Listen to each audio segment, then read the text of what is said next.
안녕하십니까. 위드 수학과 교수 이상돈입니다. 한양대학교의 기출문제에 대해서 제가 분석을 좀 해드릴까 합니다. 한양대학교의 문제는 다른 타 상위권의 학교의 모든 기출문제를 포함하고 있다라고 생각해도 됩니다. 그래서 한양대학교의 기출문제만 분석을 하더라도 여러분들이 편입수학 전체를 여러분이 아우를 수 있다고 여러분이 생각하시면 됩니다. 그 편입수학은 미분법, 그 다음에는 적분법, 그리고 선형대수. 이 선형대수라고 그러면 행렬하고 벡터를 보통 얘기합니다.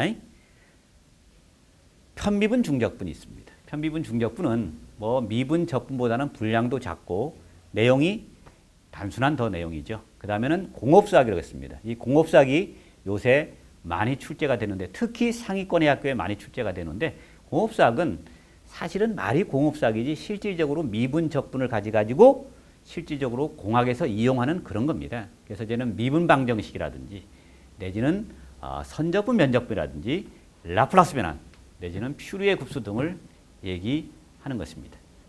저희가 이번에 한양대학교에 대해서 저희가 뭐 아시겠지만 25문제 중에서 24문제를 적중을 시켰습니다. 물론 이따가 말씀드리겠습니다만 한 문제 같은 경우는 만약에 여러분들이 그 문제마저 여러분이 맞으려고 그러면 대한민국에 있는 수학 공부를 다 해야 된다고 생각을 하시면 돼요. 그러니까 그 문제는 저희도 어쩔 수는 없었습니다.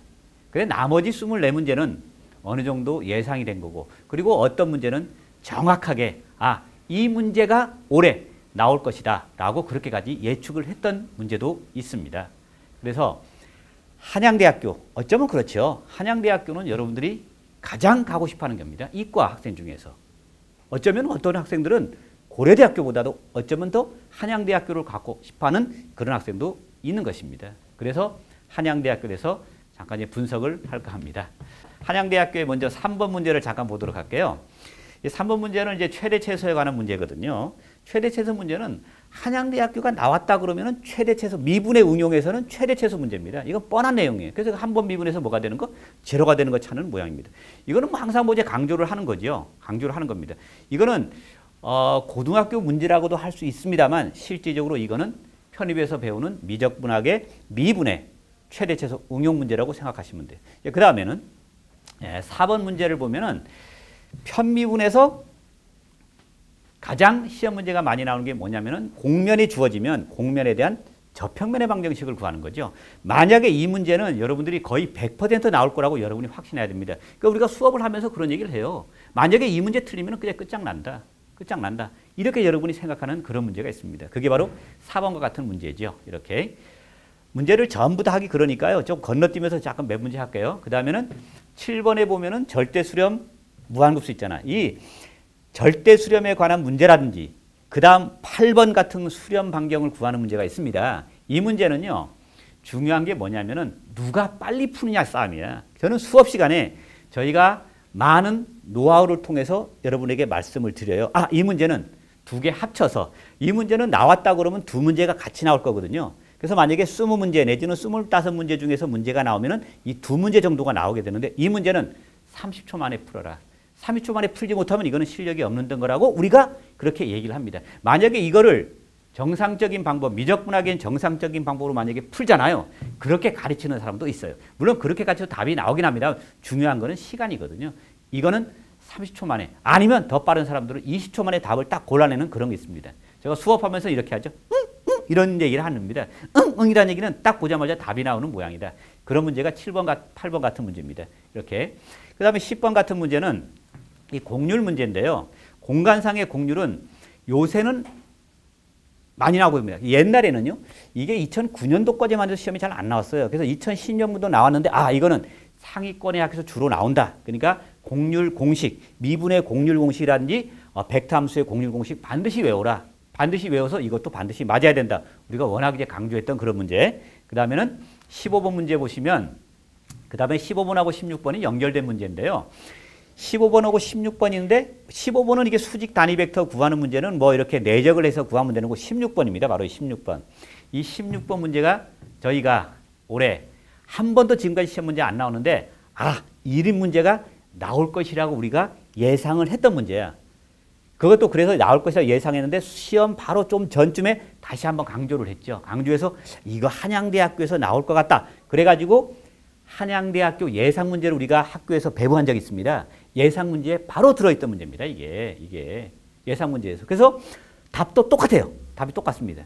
답도 똑같은 그런 문제가 바로 16번 같은 그런 문제라고 이렇게 보시면 돼요. 그 다음에는 18번 문제를 보시면 이 문제가요. 저희가 아까 얘기한 것처럼 예상을 못했던 문제입니다. 근데 이 문제를 여러분이 공부하시려면요. 정말 이거는 힘들어요. 이거는 뭐 대한민국의 체계에는요. 공부를 다 하라는 얘기나 마찬가지입니다. 이렇게. 그래서 이런 문제는 여러분이 제게 됩니다. 그럼 물론 이 문제는 푼 사람이 아무도 없을 거야. 찍어서 맞는 경우가 있지만 실제로 풀어서 맞는 사람은 없을 겁니다. 만약에 이 문제를 정상적인 방법으로 풀었다면 다른 쪽에 약점이 있거나 내지는 시간이 모자라거나 그렇게 했을 겁니다. 그러니까 이렇게 18번 같은 문제는 여러분이 제껴도 괜찮은 거야. 여러분이 시험이라는 거는 여러분이 100점이라는 건 여러분이 위험합니다. 100점이라는 건 위험하고요. 내가 알고 있는 문제만 최대한 많이 풀고 나오자. 이렇게 했어야지 100점을 맞겠다 여러분이 생각하시면은 그거는 시간이 모자라는 그런 것이 형성이 되니까 주의하셔야 됩니다. 그 다음에 24번 열린 미분방정식 문제. 이거 뭐 열린 미분방식 고유치를 통해서 푸는 거 딱 보는 순간에 판정할 수 있는 그런 문제. 그 다음에 25번 같은 문제는 굽수의 문제. 그래서 굽수의 문제인데요. 미분방정식에다 가는데 그러니까 굽수해법이라고 얘기하거든요. 이 굽수해법인데 이 굽수화법은 한양대학교가 2002년도부터 시작해가지고 지금까지 한 번도 빠짐없이 냈던 문제잖아요. 그러니까 한양대학교는 100% 나온다. 이렇게 확신했던 그런 문제지 않습니까? 이런 문제예요. 그러니까 이런 것들이 이제 한양대학교 눈에 보여가는 거죠. 물론 다른 학교도 지금 저는 이제 한양대학교만 지금 얘기합니다만 다른 학교도 분명히 이런 것들이 있습니다. 이런 거는 관록. 바로 경험을 통해서 여러분이 얻을 수가 있는 거야. 경험이 없는 분들은 뒤에 가면 갈수록 점점 좀 약해진다고 제가 지난번에 말씀드린 것 같습니다. 자, 그 다음에 이제 26번 문제. 26번이라고 된 거는 여러분이 뭐 한양대학교 문제를 보시면 알겠지만 1번에는 A형, B형 이렇게 됐고 2번부터 실질적으로 문제가 있기 때문에 26번 문제라고 이렇게 된 거고요. 26번에 라플라스 변화 문제. 뻔한 문제 아닙니까? 한양대학교가 라플라스 변화 좋아하잖아. 라플라스 변화인데 뻔한 문제가 또 눈에 보이는 그런 문제가 이렇게 시험 문제 나온 거야. 그 예상됐던 문제죠. 그러니까 우리 교재 여러분 찾아보세요. 찾아보시면 저기 보면은 코사인 2t라고 되는데 2만 살짝 뺀 그런 문제도 몇 문제가 들어 있습니다. 이렇게. 그래서 이게 한양대학교 문제가 이렇게 해서 저희들이 다 설명하기 힘들기 때문에 몇 문제만 이렇게 골라서 제가 설명을 드렸습니다. 그러면 여러분이요. 앞으로 상위권의 학교를 대비하기 위해서는 여러분이 어떻게 해야 되느냐. 바로 저희를 믿고 따라오셔야 됩니다. 만약에 상위권의 학교의 문제는요. 미분, 적분 문제가 그렇게 많이 나오지 않습니다. 지난번에 제가 잠깐 분석해둔 것지만 뒷부분에 많이 나와요. 그럼 뒷부분에 많이 나온다는 얘기는 이것이 경험이 많은 그런 분들이 강의를 해야만이 적중하는 겁니다. 그래서 저희 같은 경우는 신이라고 하기 그렇고요. 어떨 때 보면은 이 문제가 이번에 나왔으니까 다음 문제는 이렇게 예상되는구나. 이런 것들이 눈에 보여요. 눈에 보입니다. 그리고 우리는 쫙 분석을 하거든요. 분석을 해서 하다 보니까 나오는구나. 그리고 매년 나오는구나. 내지는 2년에 한 번씩 걸러서 나오는구나. 이런 것들이 눈에 보여가요. 그걸 여러분이 강조해서 하면은 여러분이 좋은 성적으로 여러분이 합격하게 되는 거죠. 물론요. 그 수학이라는 과목이 그래요. 수능 같은 경우는 그게 안 보이지만 편입수학이기 때문에 이게 눈에 보이기 때문에 그렇습니다. 만약에 수능 선생님들이 만약에 편입수학으로 오잖아요. 그러면 그건 안 보여요. 계속 편입만 강의하고 그랬던 분들이 눈에 보이는 것입니다. 그래서 명심하시고요. 수학은 바로 위두유에 있습니다. 위두유에 있기 때문에 위두유를 여러분이 믿고 오시면 여러분이 이과에 있는 수학은 전부 정복이 되고 정말 내가 수학 한 만큼 내는 그 이상의 성적을 올려서 몇 관왕이라는 있잖아. 그런 타이틀을 여러분에게 드릴 것입니다. 확신합니다.